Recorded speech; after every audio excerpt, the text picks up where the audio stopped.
And we just want to welcome up Hugh the doo-doo. Good. Thank you. As they said, I'm Hugh the doo-doo. That's you know, it's funny because I don't think they would have said that unless the middle school girls that came up to them tonight said that to them. They said that's what my name was. So if it makes me feel any better, Spencer is Poo Poo Panther. So I don't think I got the short stick on it. But but yeah, guys, I was about to say, for those of you, I think most of you guys do know me, but my name's Hugh. For those of you who don't know me, my name is Hugh. But yeah, I'm absolutely ecstatic. I feel like I don't talk in high school very much. The only time you guys really see me is on like our third Wednesday. I've talked in high school occasionally, but yeah, I'm absolutely just pumped to be with you guys today. And you know, making this message, I started to think about something that was going to be good. So in lieu of summer coming up, I know you guys are probably feeling the burnout. You guys are feeling the tiredness of the school year. It's finally settling in that you are ready to be done. Like you guys feel probably cooked. You guys want to just chud out on the summer. Like I'm there with you. I'm there with you. I want to do that too. But okay, here we go. By a raise of hands, who here likes to hike? Who here likes to hike? Wow. Okay, that's more people than I thought. That's good. I was gonna say. So last summer, I got really into hiking mountains, specifically 14ers in Colorado. So the big boys you see on the west every single day, I've been really enjoying just hiking those guys. And with that, it comes a lot of preparation. Like I remember getting into it and not realizing how much I had to prepare for this. Like I did a lot of training and still feel like it wasn't enough. But getting into it, I realized like not only is it training, but you also have to prep so much. Like you have this huge bag on you, and you have all your water, you have your first aid kit, you have maybe extra layers, and some snacks along the way. But I was thinking about like when I'm on my hikes, what do I depend on most? What do I depend on most? So this is a picture maybe of no, it's not a picture. It's a black screen.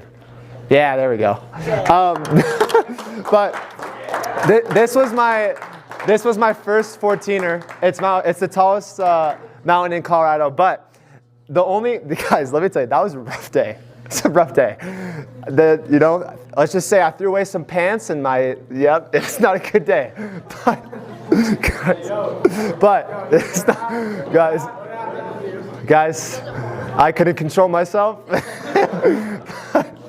But guys, I'll just say, altitude, it hits you like a train. And it was like a punch in the stomach. But doing this, I was thinking about what do I depend on most when I am hiking? Because I have my first aid kit, but the hope is that I don't have to use that. The hope is that I only have to use that when I get injured or whenever something bad happens. Like I've never gotten injured on a 14er, but I had a hiker get injured. It wasn't anything serious. He scuffed up his hand pretty good, but the first aid came in useful. But that was only like a temporary thing. But the other thing is that I rely on my water heavily. I also bring some electrolytes. That's what's gonna get me up and down the mountain safely. That's why I'm here today speaking in front of you guys. It's water, baby. That's what got me through the hike. I'm telling you. But so now I want you guys to think about it. The whole hike, or whenever you guys go hiking, water is gonna be the main thing that you depend on. First aid kit is like a last resort thing. You're hoping not to use it, but you're glad that it's there, right? So here's a question that I want you guys to really wrestle with. Do you guys actually depend on God, or do you just go to him when it's convenient? Do you actually depend on God, or do you go to him when it's convenient? Is God, in the hiking example, is he your water, or are you just going to him as a last resort? Are you just going to him when times get tough and you're not actually interested in the relationship, but you're interested in getting your needs met?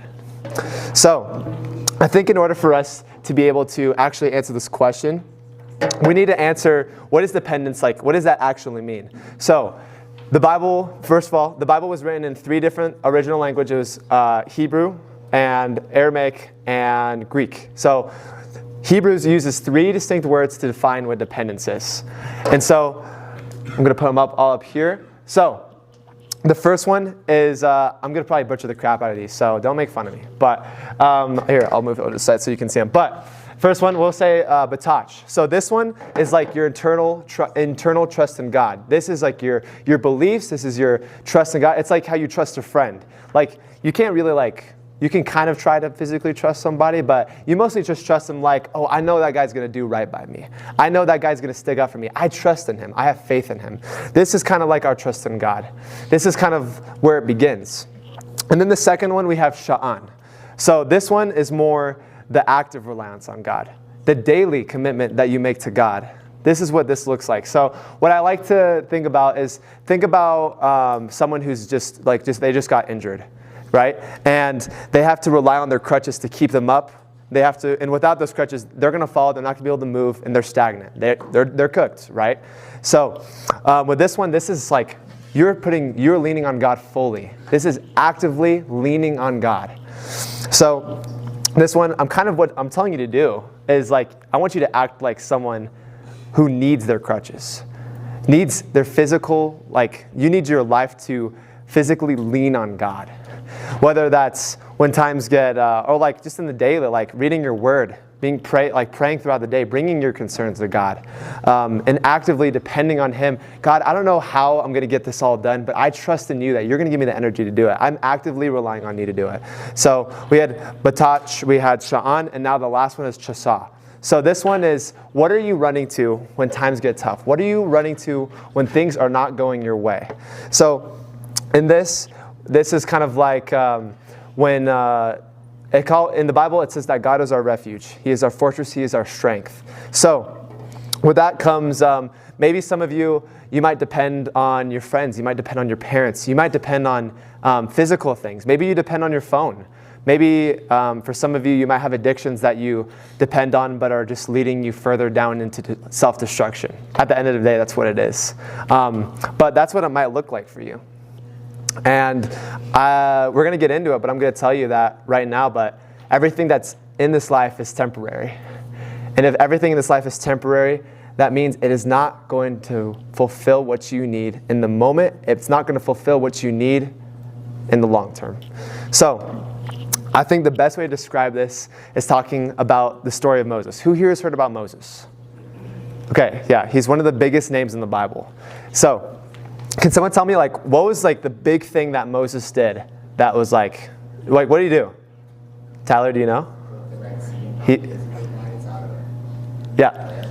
Yep. No, exactly.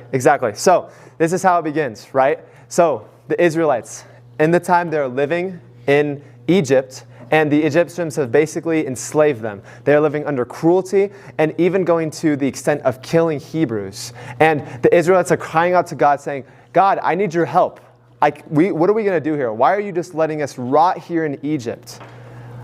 We've been stuck here for generations, but you're not doing anything about it. So God finally, He took a stand and He rose up Moses as a leader.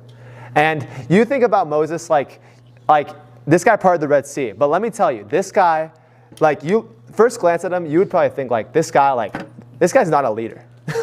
This guy stuttered a lot. This guy had lack of confidence. This guy was not what you think of when you think of a leader.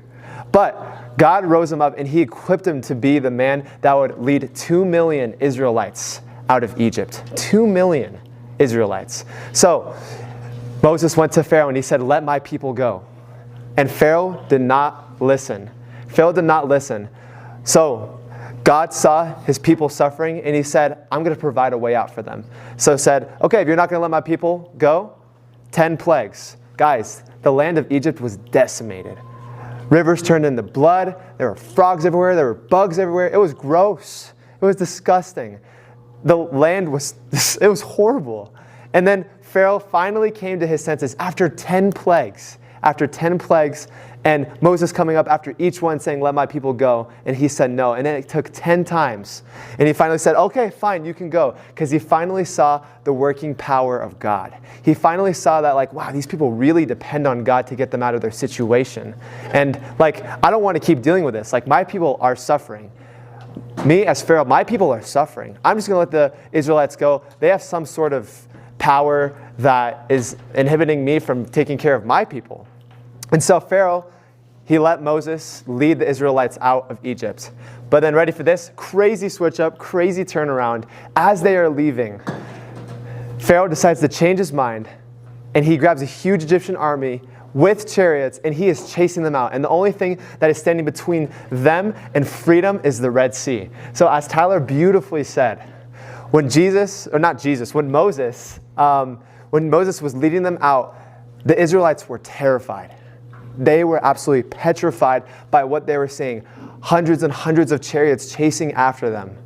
And then when they thought that all hope was lost, Moses stretched his hand out over the sea, and by the power of God, the sea split in two, the ground was dry, and 2 million Israelites made their way across the Red Sea.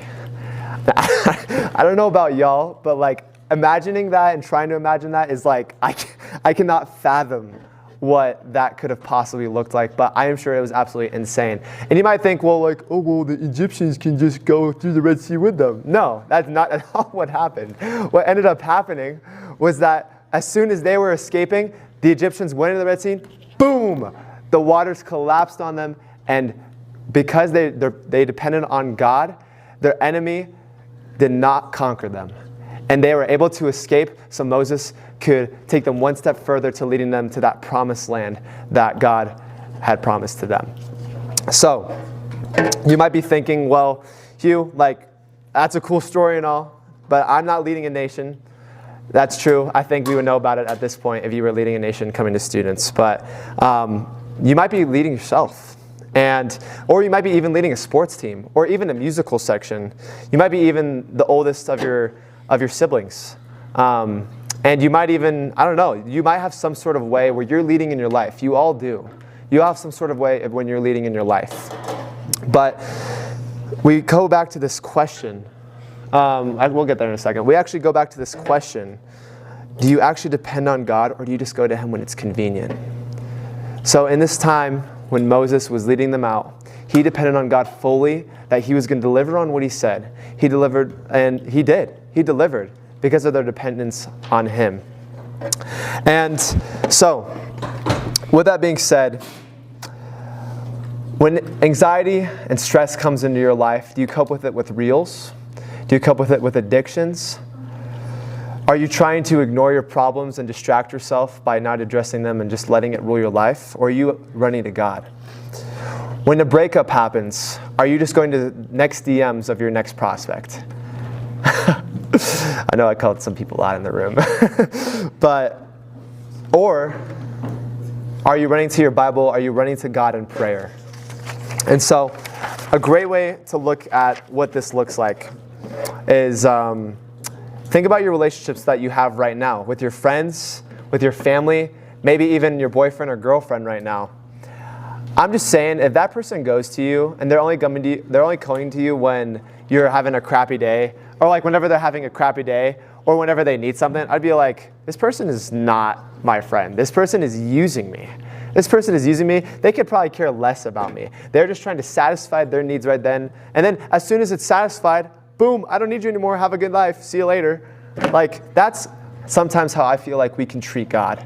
We can treat God like he's just this cosmic vending machine that is just at our disposal. And we're not actually depending on him. In the sense of like that hiking example, he's not our water. He's just that first aid kit. When we need him, he's there. But when it comes to the daily commitment that we need to make to God and that daily dependence, we're not doing it. We're not doing it. Guys, dependence is the fruit of our faith. Another way to look at this is faith is the root of our dependence. So that brings me to this.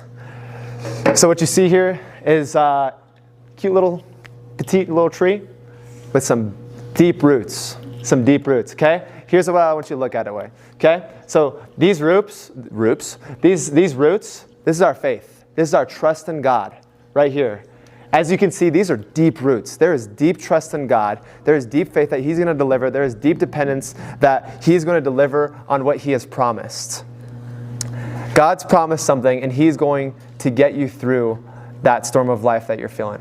But the only reason that this tree can stand when things get hard is because of its roots. So in the sense of like dependence, like we think about okay, think about this. If this tree had shallow roots, let's say a huge windstorm and a huge rainstorm comes, that tree is tipping over and is going to be dead. In the same way, if you have little trust in God and you have little dependence on God, if you depend on God but you don't have much trust in Him, you're not going to get very far. You're not going to get very far. Our trust in God is everything. It is everything.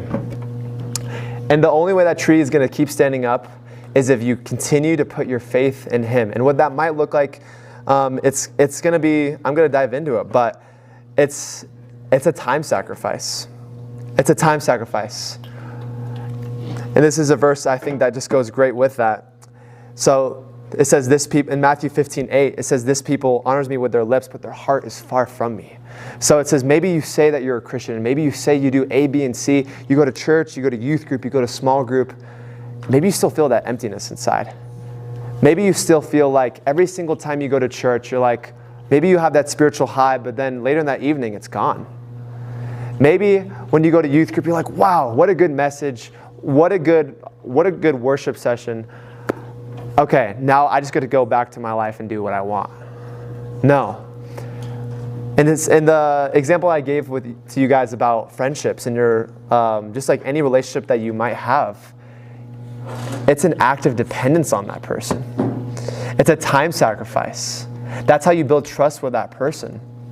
If you want to be able to depend on that person, the best way to do that is sacrificing time to spend with them. God wants us to sacrifice our time to spend with Him. And I think a man 2,000 years ago who died in public for you in the most excruciating and embarrassing way possible, I think the least thing that we could do is give a little bit of time every single day to Jesus.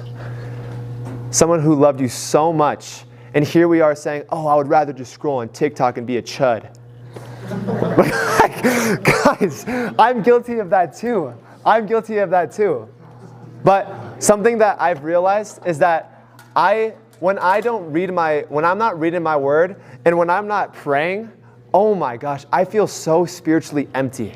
I feel like every single day that when I'm not letting God pour into my soul by reading my word, I feel like all my purpose is just gone. All my identity is just in what I can do in that day for myself. So, do you just honor God with your lips? And is your heart far from Him? I think that's a question you really need to ask yourself, because it's gonna dictate a few other things. And my next point in that is practicing your faith. It's not just a practice, it's a way of life. You don't just practice your faith, you live out your faith. So in Luke 9:23, and He said to all, if anyone would come after me, let him deny himself and take up his cross daily and follow me. Key word, daily. This is the key word right here. Daily. Daily, daily, daily. God is saying, hey, you gave your life to me. You were bought at a price. You are not your own.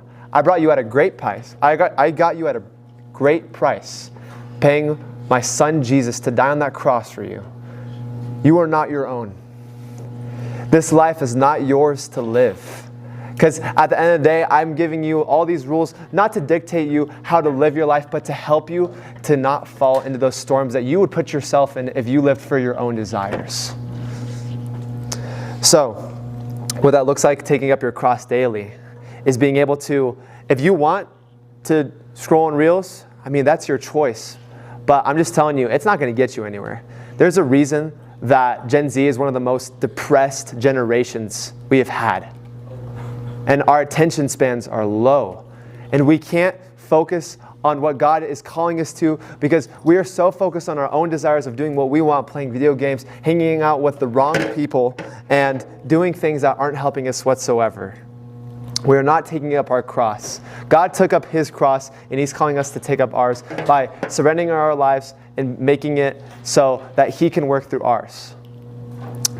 And when you start to depend on God more, there's also something that is so, this is one of the most important parts, I would argue, is that when you start depending on God, your purpose and your identity is revealed. Because before, think about this. If you live this whole life without God, what is your purpose? Who do you say you are? Because at the end of the day, okay, you say, oh, I'm gonna go be a lawyer and make a crap ton of money. Okay, great. No one's gonna remember you in 100 years anyway. Like, who do you think you are? Like, no one cares. I don't hear rich people on their deathbed saying, hey, bring me all my house deeds, bring me all my properties. No, they say, bring me the people that I love. Bring me the people that I love. In the same way, everything in this world is temporary, and if we depend on it, it is not going to help us with what we need. God will. God provides you your purpose. He provides you your identity. And in this, let's say, I might have it on the next one. Oh, Matt didn't put it, but that's okay. In your identity, it's John 1:12, which basically, I don't have it memorized, but at the end of the verse, it says that you are a child of God. And before that, you are a child of wrath, which means that if you don't accept the free gift of grace, the ultimate reality is that we are deserving of eternal damnation, aka hell. And you might argue, oh, God's so mean for sending me there. I'm sorry, but you're sending yourself there by making your own choices. You're sending yourself there by making your own choices. In the same way, if you accept that free gift of grace, God says, your debt is paid. I know you've sinned over and over again. And even in your life, when you give your life to me, I know you'll continue to sin, but your debt is paid. You have a new resume. You can line up all your good things that you've accomplished in your life, and yet you can think of all the bad things, and that usually outweigh it. And even at the end of the day, it doesn't matter, because our works is not what's going to get us saved. It's through the living power of the Holy Spirit that lives inside of you if you accept Him. So, He calls you a child of God if you give your life to Him. You go from a child of wrath, deserving of punishment for what you've done in your life, to a child of God, and He calls you His son, and He calls you His daughter. And He says, I love you so much, and I don't want you to have to pay that price. And you deserved it full well. But I love you so much that I don't want you to have to suffer that eternal punishment. I don't want you, and He didn't just die for our eternity. He died so that you could live a better life here on earth as well. And that brings us to that brings us to this verse right here. This is our purpose. Isaiah 43:10. You are my witnesses, declares the Lord, and my servant whom I have chosen, that you may know and believe me and understand that I am He. Before me no God was formed, nor shall there be any after me. God's purpose for you is made clear. He says to know Him and to make Him known. Our job here on this earth isn't to get a name out for ourselves. I can become the lead pastor of this church. My ministry could stop here. My point of being here at this church isn't to get my name out there, it's to get Jesus' name out there and further His kingdom.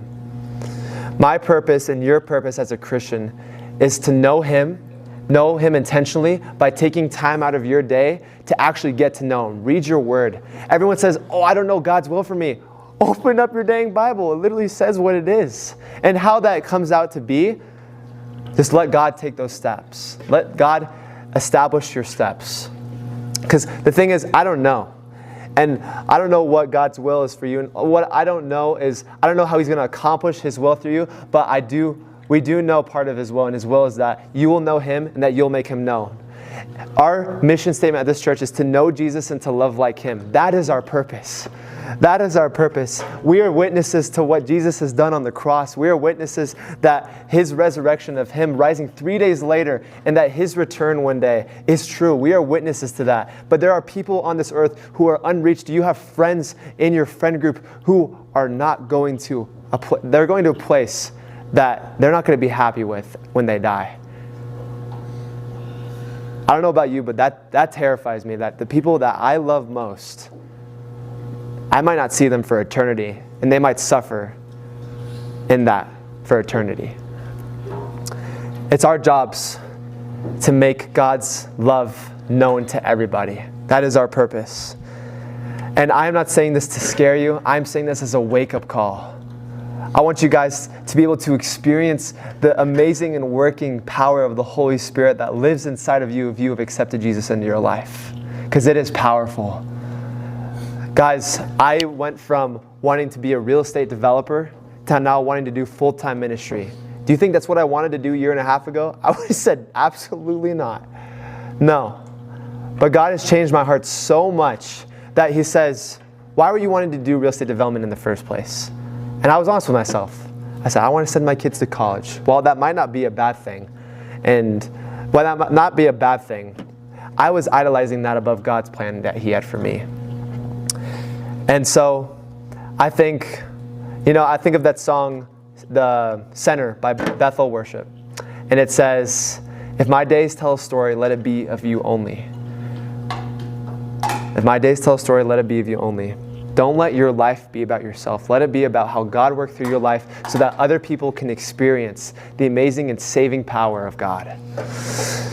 So, if you depend on God, this is what your life could look like. You could have true peace in God. Depending on everything else in this short life we have is going to fail you because, like I said, your life is temporary and so is everything in it. Your relationships with people on earth is temporary. The drugs that you take, that side effect is going to be temporary. After watching pornography, that amazing feeling is going to be temporary. Everything is going to be temporary, and it might satisfy you in that moment. It's not going to get you anywhere. You just feel more empty afterwards. But one thing that does come from following God is true peace. True peace. I'm telling you guys, when the hardest waves hit me in life, I can't tell you why I had peace, but I know that I did because I depended on God fully through those moments to get me through it. And this peace is a peace that surpasses all understanding. Everyone thinks of peace as this field of just like, maybe there's a light breeze and there's just like this field, this wheat field where you're just kind of frolicking and it's just a nice sunny day. That is not what peace looks like at all. I want you guys to imagine peace like this. Imagine a rushing waterfall, so violent. And then out of that waterfall, there's a branch of a tree that is reaching out of that waterfall that is untouched by the water. And there's a bird's nest on it. And there's a bunch of birds in that nest, untouched by the water. They're untouched by the chaos around them. That is what peace looks like. That is what peace looks like. When even though everything in your life may be collapsing, God never collapsed. You will not collapse when you depend on God because he is there for you and he's our firm foundation. So, it brings me to this. Looking on the story of Moses and how he led the Israelites out of Egypt, I think about what if Moses specifically didn't depend on God? What if he didn't reach his hand out over the Red Sea to part it? It would just be another genocide in history that we would just look over and it wouldn't mean anything, and that's where the story stops. But no, because they depended on God and because they trusted in him and his plans and their protection that they were going to get from him, they were saved. And now because of that, we are witnesses to that story.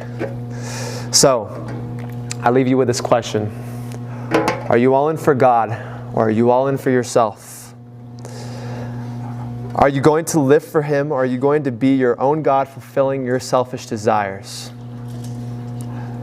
I don't know about you, but I know when I considered real estate development that it was all about me. It was all about me. It was all about what I could do for myself and my family. That I was going to, I don't have a family right now. I'm saying in the future. But what I am saying is that it was all about myself. It was all about putting my name out there and being a successful real estate mogul in the area. And it wasn't about God. And that's when God convicted me saying, you are all in for yourself and you're not all in for me, Hugh. And, you might say you might think that everything happens for a reason is a baloney statement, but if I didn't make that decision, I wouldn't be here talking to you today. And you might be in a different spot right now. I think that a lot of things do happen for a reason. And I think me here standing today was a result of me depending on God and depending on his plans for me. So, are you all in for God or are you all in for yourself? And I want to leave you guys this verse that encourages me of the real reason of why we're going to depend on God and how it's going to deliver for us. So that's Romans 8:6. For to set the mind on the flesh is death, but to set the mind on the Spirit is life and peace. So the flesh being us, our desires that we want, it leads to death. It's all temporary. It's not going to satisfy you. But to set your mind on God, to set your mind on who He is, that will lead to life and peace. That's what's going to lead to life and peace. The life and peace you're looking for is not going to be found in your worldly desires. Trust me, I've looked. It's not there. I've looked. I've tried a lot of scenes. Not good. Don't put yourself in that situation. Sometimes I think how God allows us to go through punishment is by letting us have all the selfish desires that we want, to show us that the desires that we have aren't good for us. So, as we close this out, I really just want you to ponder that question. Do you actually depend on God, or do you just go to Him when it's convenient? Let's pray.